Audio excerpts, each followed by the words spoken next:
What is the Windrush scandal? Welcome to the Sankofa Pan-African series. Please subscribe and turn on your notification buttons if you haven't done so. We'd also like to appeal to you to support us by signing on as a member of this channel and pledging a token amount to us monthly through Patreon. That way, you can be sure that we'll continue to bring you the kind of topics that we deal with on this channel. Thank you. Before we go on to talk about the Windrush scandal, let's first talk about Windrush and the Windrush Generation. Now, Empire Windrush was the name of a ship which arrived at Tilbury Docks in the United Kingdom on the 22nd of June 1948. It arrived in Britain carrying about 492 men, women, and children from the Caribbean who had been invited by the British government to come and work in Britain. You will recall that 1948 was a few years after the Second World War, which left Britain with a lot of destroyed infrastructure and a population that was struggling to rebuild itself. Thousands of buildings had been bombed, houses were demolished, and they all needed to be rebuilt. The workforce had also been depleted by the war. Now, the British government had then gone on endless campaigns to invite people from the Caribbean to come and work in Britain. This was a call that most people in the Caribbean were willing to answer because slavery and colonization had left most of the countries, very poor. In the Caribbean, many young men and women had also served in the British Army, in the British Armed Forces, because at the time, many Caribbean countries were still under British rule and they were not yet independent. So the people who went to Britain from the Caribbean were from countries which were part of the Commonwealth of Nations or the British Commonwealth of Nations. Now, the Commonwealth was supposed to be a free association of sovereign states, which included the United Kingdom and a number of its former colonies.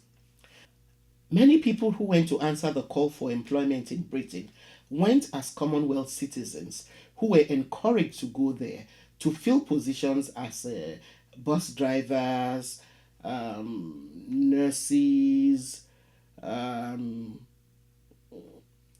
other jobs that needed to be filled because there was a labor shortage. Now, the Commonwealth was and still is supposed to be an association of countries tied together by friendship and practical cooperation who acknowledge the British monarch as the symbolic head of the association.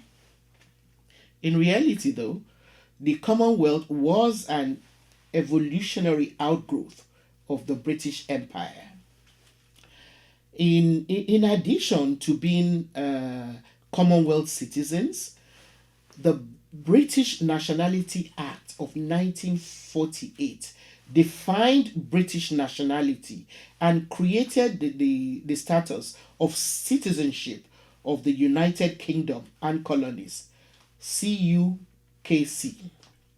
The Act came into effect on the 1st of January 1949 and formed the basis of the United Kingdom's nationality law until the British Nationality Act of 1981 came into force in 1983.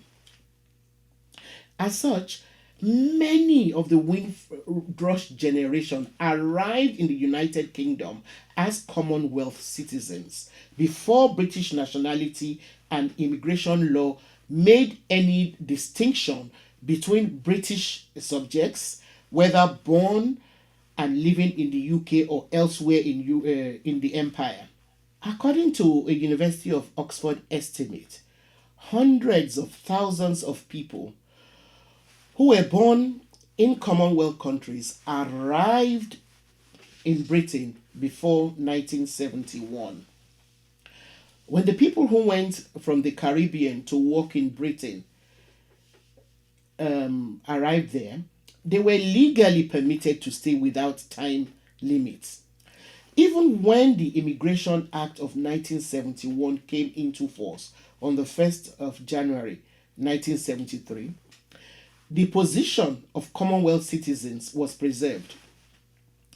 The 1971 Act preserved the right of those who had already arrived in the UK to come and go without any restriction. It also recognized the right of wives and children to join their husbands and parents. Also, until 1st of August 1988, there was no restriction on the length of time a Commonwealth citizen could leave the UK while retaining the right to return. Now, the inflow of people from the Commonwealth ended with the 1971 Immigration Act, when Commonwealth citizens already living in the UK were given indefinite leave to remain. So, who were the Windrush Generation? Now, the Windrush Generation refers to the people who arrived in the UK from the Caribbean countries between 1948 and 1971. They are called the Windrush Generation after the ship MV Empire Windrush, which docked in Tilbury on the 22nd of June 1948, carrying workers from Jamaica, Trinidad and Tobago, and other islands to help fill post-war United Kingdom labor shortages. What was life like for them when they arrived in Britain? You may wonder. Well, let me illustrate with this poem, which was written in 1962 by Professor Wole Soyinka, the Nobel laureate, who, like the people of the Windrush Generation, was a black Commonwealth citizen living in the United Kingdom. He captures his experience with racism by a British landlady. The poem is titled Telephone Conversation. The price seemed reasonable. Location, indifferent. The landlady swore she lived off premises. Nothing remained but self-confession. Madam, I warned, I hate a wasted journey. I am African. Silence.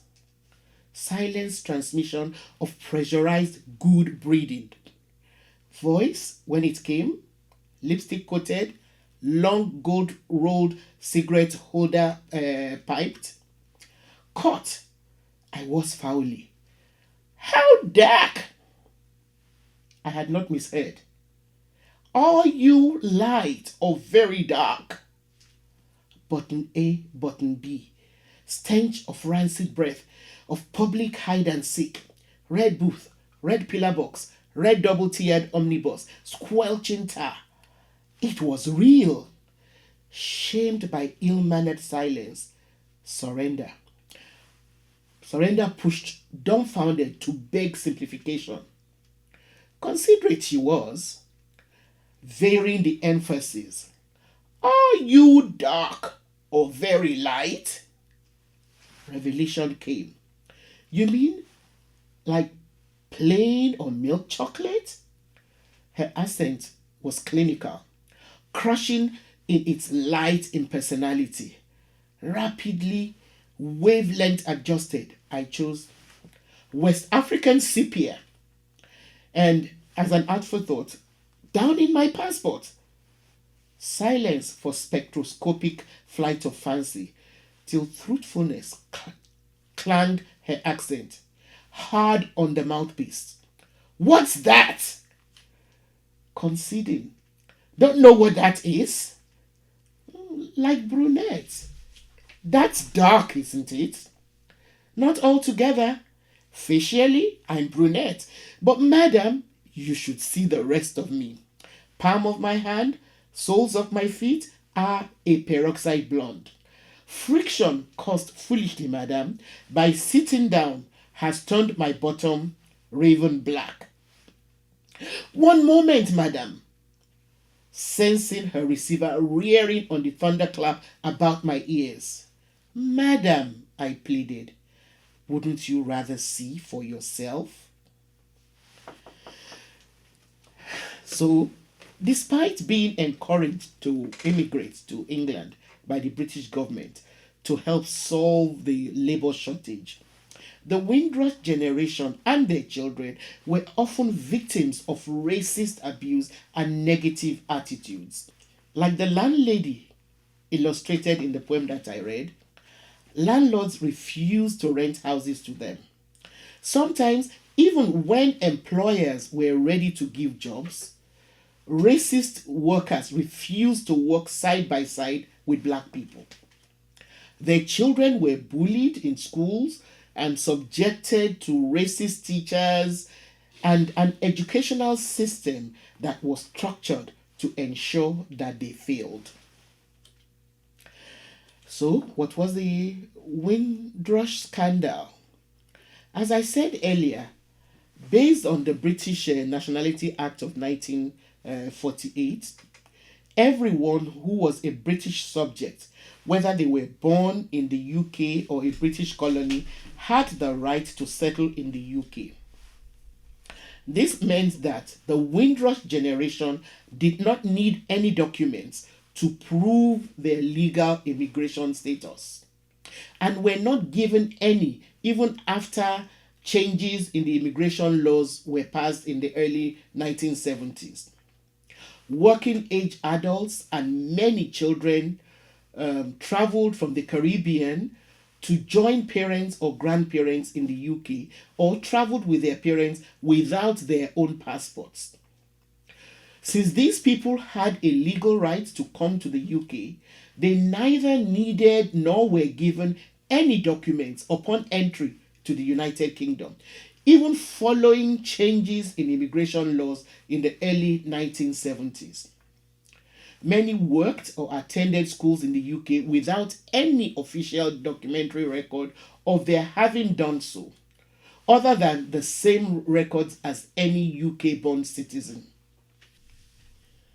However, beginning with the Commonwealth Immigrants Act of 1962, restrictions were gradually added in a series of subsequent immigration acts.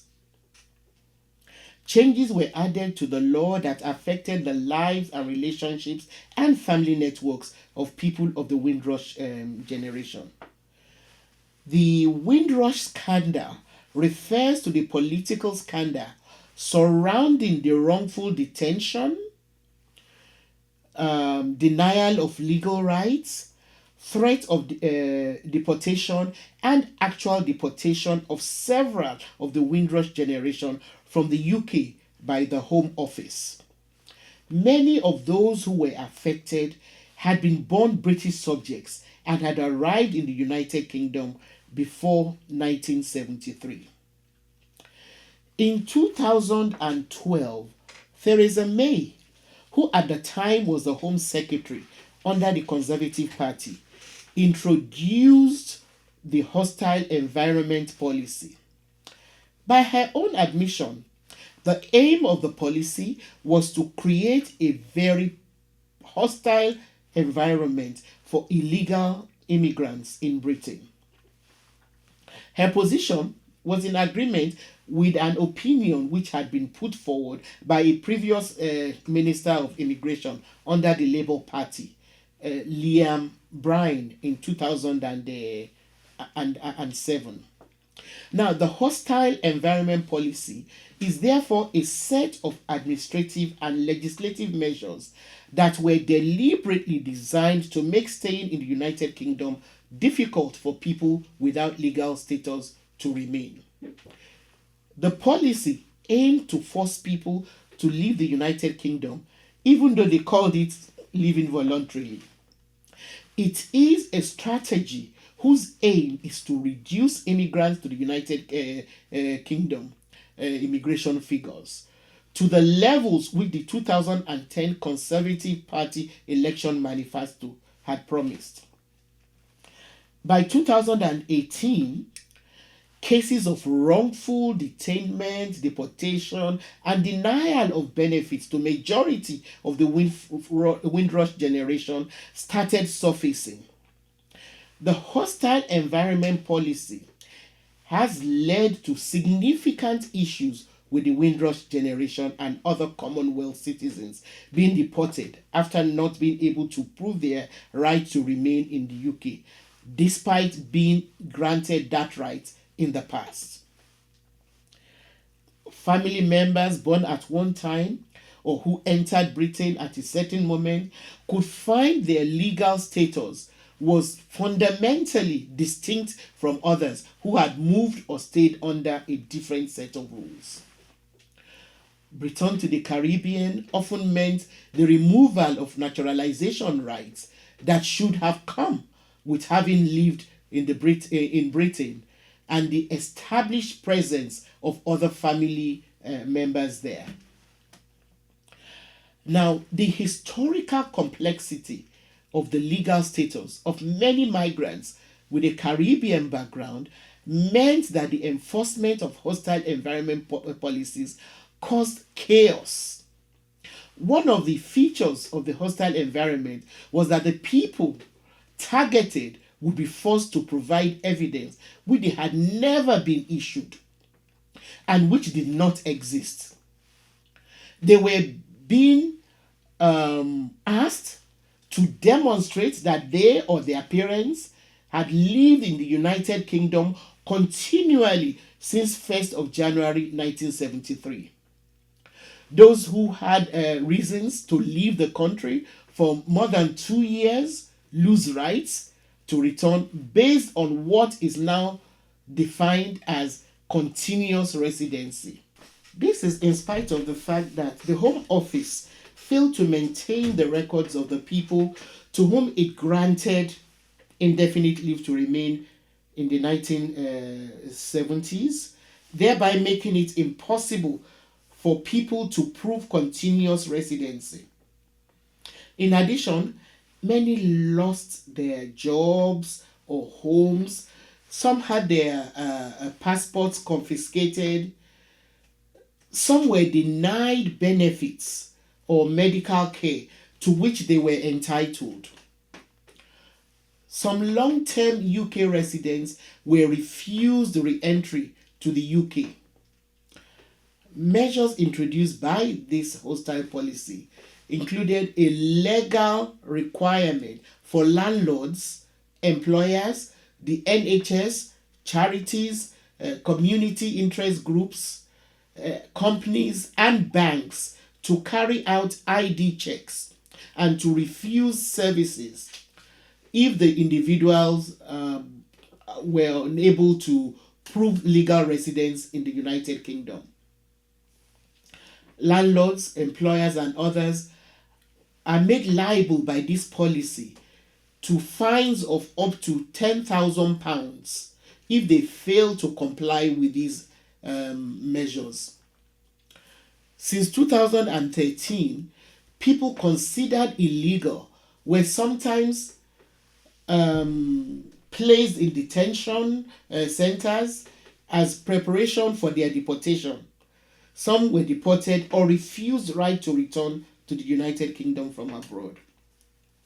The policy also led to a more complicated application process to get leave to remain.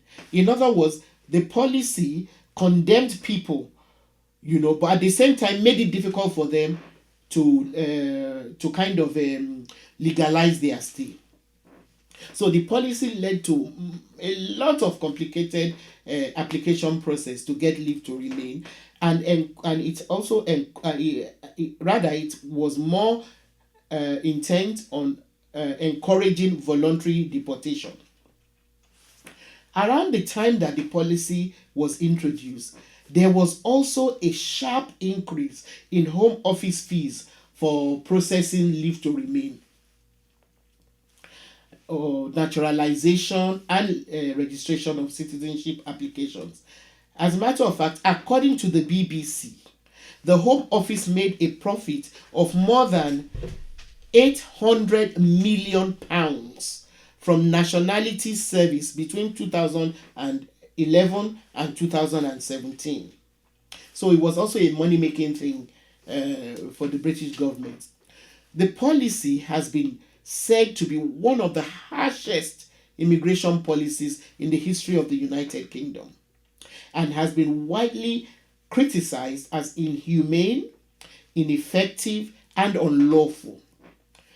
The UN, the United Nations Human Rights Council, has stated that the policy has fostered xenophobia within the United Kingdom, while the Equality and Human Rights Commission has found that the policy broke equality's law. Okay. In November 2020, the Equality and Human Rights Commission said that the Home Office had broken the law by failing to obey public sector equality duties, by not considering how its policies affected black members of the Windrush generation. Thanks for watching. Please share our videos with your contacts and give us a thumbs up. And please support us by pledging a monthly token amount to this channel through Patreon.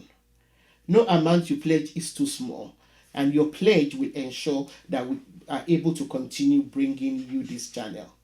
Thanks for watching.